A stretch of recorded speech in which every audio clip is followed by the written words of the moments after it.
The brutal power of nature, pounding the landscape and battering the infrastructure of northern Pakistan. Annual monsoon rains have now impacted on all of Pakistan's 5 provinces. Millions of people are affected. Now, into the second week of this catastrophe, the government still seems unable to react to the desperate calls for help. The Swat Valley bore the initial brunt of the onslaught. Downpours had been forecast, but never in the last century here has so much water fallen in such a short period of time. 48 hours of non-stop monsoon rain burst the riverbanks, sending torrents of water that obliterated everything in their path. Towns and villages across the country have been swept away.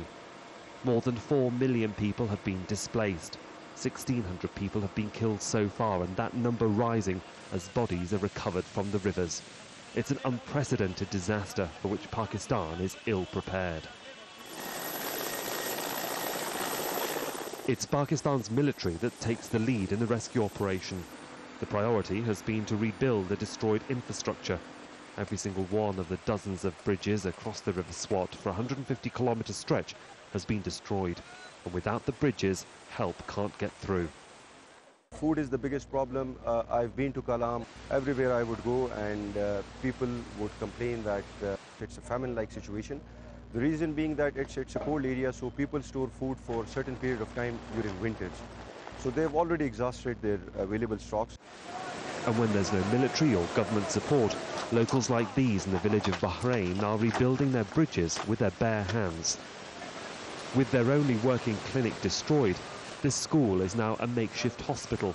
Dr. Mushtaq runs this rudimentary facility by himself. It's the only medical help left for the area's 170,000 survivors. We started this clinic for the flood victims. I've seen 124 patients so far today, and on average I see 400 daily, and supplies are running out. The town of Mingora was one of the first to raise the alarm, and as the water levels rose dramatically and bridges and riverbanks started to collapse, the residents knew they had to get out.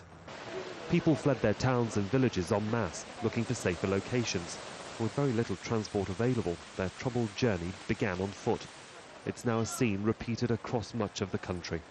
The Swat Valley was beginning to recover after 3 years of Taliban control. Now the residents must start rebuilding all over again, with so far little or no help from the government.